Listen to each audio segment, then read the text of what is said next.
क्षुल्लक सेठी जातक। एकदा दोन भाऊ होते. मोठा भाऊ श्रीमंत होता, तर लहान भाऊ म्हणजेच बोधिसत्व गरीब पण प्रामाणिक. मोठा भाऊ नेहमी लहान भावाकडे तुच्छतेने पाहायचा. एकदा दोघं व्यापारासाठी दूर देशात गेले. तिथं त्यांनी राजाकडून सोन्याचे भांडे विकत घेतले. मोठा भाऊ म्हणाला, हे सोनं मीच नेणार. पण बोधिसत्व म्हणाला, आपण नशिबाने वाटून घेऊया.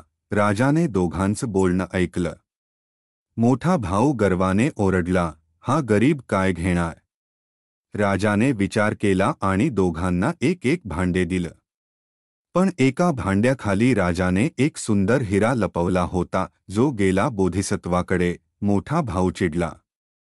पण राजा म्हणाला, लोभी माणसाला त्याच्या गर्वाचा फळ मिळतं. नम्रता आणि प्रामाणिकपणा हाच खरा ठेवा आहे. बोधिसत्वने त्या हियाचं दान केलं आणि म्हणाला, माझा खरा लाभ माझ्या वृत्तीत आहे, संपत्तीत नाही. तात्पर्य, लोभाने नाही, तर नम्रतेने जीवन मोठं होतं.